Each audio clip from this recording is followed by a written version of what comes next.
दोस्तों, body language के बारे में थोड़ी बहुत बात शुरू करने से पहले हम ये जानने की कोशिश करते हैं कि हर इंसान में ऐसा क्या होता है जो वो एक सर्टेन वे से रिएक्ट करता है। जब हम खुश होते हैं तो हमारे चेहरे पर स्माइल छा जाती है और दुखी होने पर आंखें गीली हो जाती हैं। हमारी इमोशंस पर हमारा कोई कंट्रोल नहीं होता और उन इमोशंस पर हमारी बॉडी किस तरह से रिएक्ट करती है, इस बात पर भी हमारा कोई कंट्रोल नहीं होता।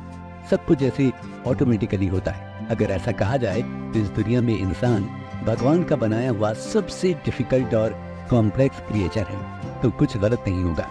जहाँ एक तरफ हम सभी अपनी लाइफ की डिफिकल्ट सिचुएशन को हैंडल कर लेते हैं, हार्ड डिसीजन ले लेते हैं, वहीं दूसरी तरफ इमोशंस की जाल में फंसकर हम कमजोर भी पड़ जाते हैं। किसी की डेथ हमें रुला देती है और किसी का जन्म हमारी खुशियों को बढ़ा देता है। एक रिसर्च में ये पाया गया कि हमारी लाइफ के 90% डिसीजंस इमोशंस पर डिपेंड होते हैं। जो लोग सेल्स की फील्ड में हैं वो इस बात को बहुत अच्छी तरह से समझ सकते हैं। यही कारण है कि फेस्टिवल सीजन्स में लोग ज्यादा शॉपिंग करते हैं क्योंकि वो खुश होते हैं, और ज्यादा ऐड उस वक्त तक इमोशंस को टारगेट करने के लिए ही बनाए जाते हैं। इमोशंस की जब बात हो रही है तो यहाँ ये कहना भी बहुत जरूरी है कि हर किसी का इमोशन लेवल डिफरेंट होता है।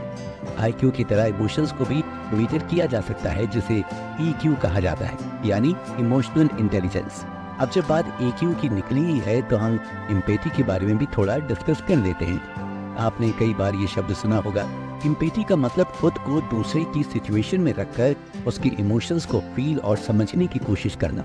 वैसे देखा जाए तो एम्पैथी एक तरह से सेल्फ अवेयरनेस है। हम खुद के इमोशंस को लेकर जितना ज्यादा अवेयर और अलर्ट होते हैं, उतना ज्यादा ही हम दूसरों की फीलिंग को समझ पाते हैं। तो अब सवाल ये उठता है कि हम कैसे किसी के इमोशन को पहचानें और दूसरे कैसे हमारे इमोशन को समझ सके। कोई भी हमें ये बताने नहीं आएगा कि वो कैसा फील कर रहा है।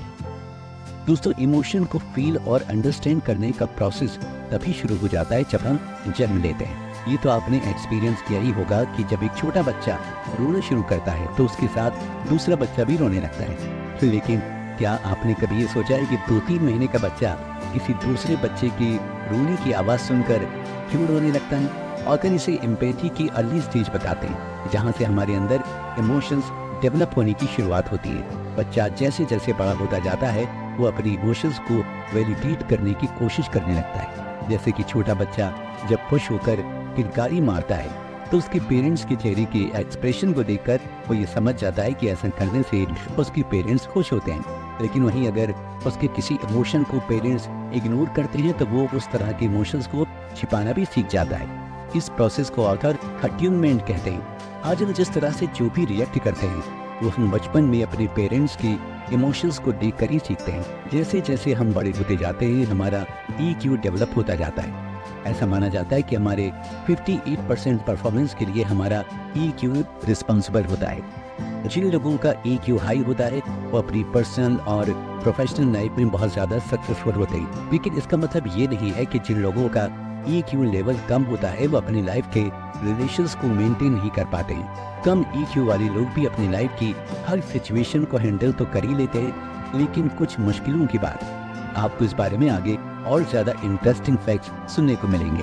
ऑथर की इतनी बातें सुनने के बाद अब आप इतना तो समझ ही चुके होंगे कि एम्पैथी और EQ दोनों ही किसी के इमोशंस को समझने के लिए बहुत जरूरी है। लेकिन क्या हमें EQ को लेकर वाकई में ज्यादा अलर्ट होने की जरूरत है? ये जवाब है हाँ।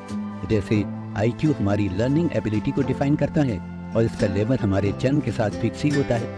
ये हमारी उम्र के साथ ना तो बढ़ता है और न ही कम होता है। वैसे ही EQ हमारे इमोशनल लेवल को डिफाइन करता है, लेकिन इसका लेवल कम होने पर इसे लाइफ की किसी भी स्टेज में प्रैक्टिस कर बढ़ाया जा सकता है। इसीलिए हमें EQ को लेकर भी अलर्ट रहने की जरूरत है।